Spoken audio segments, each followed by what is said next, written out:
Assalamualaikum warahmatullahi wabarakatuh. Alhamdulillahirabbil alamin. Assalatu wassalamu ala asrafil anbiya'i wal mursalin Sayyidina wa maulana Muhammadin wa ala alihi wa sahbihi ajma'in, amma ba'du. Pertama-tama perkenalkan, nama saya Nandara Minur Iksan dari program studi Hukum Tata Negara semester 6 Lokal 2 dengan mata kuliah Desentralisasi dan Otonomi Daerah dengan dosen pengampu Dr. Hajah Siti Aisyah, SPD, SH, MM, MH. Dan pada kesempatan kali ini saya akan membahas dengan tema otonomi daerah dan hubungannya terhadap good governance. Oke, mari kita simak. Indonesia adalah negara demokrasi. Demokrasi adalah prinsip bangsa atau negara dalam menjalankan pemerintahannya. Semenjak awal bergulirnya era reformasi, demokrasi semakin sering menjadi perbincangan seluruh lapisan masyarakat. Demokrasi menjadi kosakata umum yang digunakan masyarakat untuk mengemukakan pendapatnya. Hal ini didasarkan pada pengertian demokrasi menurut Abraham Lincoln. Demokrasi menurut Abraham Lincoln adalah pemerintahan dari rakyat, oleh rakyat, dan untuk rakyat. Salah satu perubahan dari sistem demokrasi Indonesia adalah otonomi daerah. Otonomi daerah adalah hal, kewenangan, dan kewajiban daerah otonom untuk mengatur dan mengurus sendiri urusan pemerintahan dan kepentingan masyarakat setempat sesuai dengan peraturan perundang-undangan.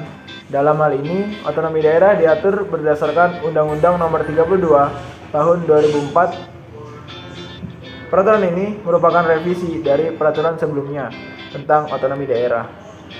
Dengan demikian, masyarakat suatu daerah memperoleh kebebasan dalam mengatur dan membangun daerahnya. Dengan adanya otonomi daerah, pemerintahan Indonesia di era ini berbanding terbalik dengan Orde Baru. Jika Orde Baru menerapkan sistem pemerintahannya secara sentralisasi kepada pemerintahan pusat, maka pada era reformasi ini, dengan berlakunya otonomi daerah, sistem pemerintahan menjadi desentralisasi.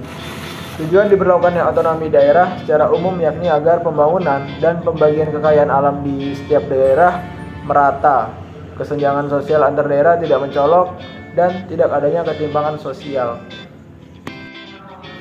Dengan begitu, good governance dapat diartikan sebagai tindakan untuk mengarahkan, mengendalikan, atau memengaruhi masalah publik. Oleh karena itu, ranah good governance tidak terbatas pada negara atau birokrasi pemerintahan saja, tetapi juga pada ranah masyarakat sipil yang diwakili oleh organisasi non-pemerintah dan sektor swasta.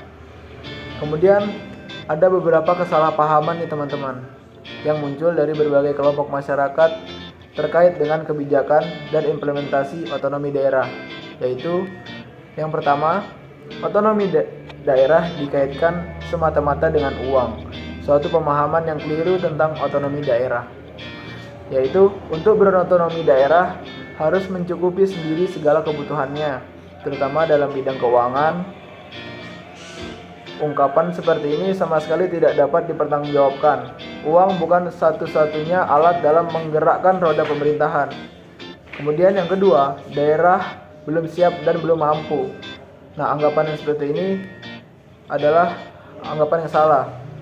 Intinya tidak ada alasan untuk tidak siap dan tidak mampu karena pemerintahan daerah sudah terlibat dalam penyelenggaraan pemerintahan dalam waktu yang sudah sangat lama dan berpengalaman dalam administrasi pemerintahan. Kemudian selanjutnya, yang ketiga, dengan otonomi daerah maka pusat akan melepaskan tanggung jawabnya untuk membantu dan membina daerah.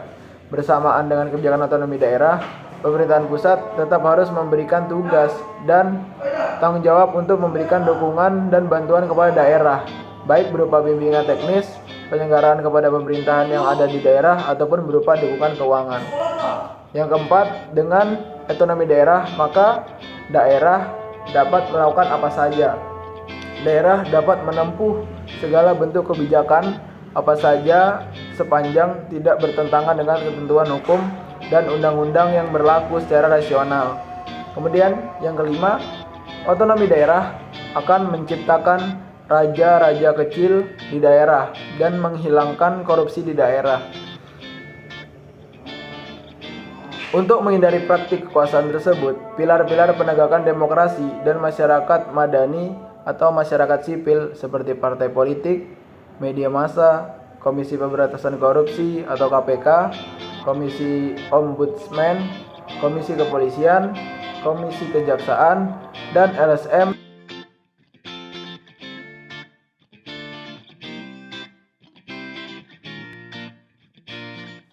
Nah, kita kan sudah mendengar penjelasan-penjelasan yang saya berikan tadi.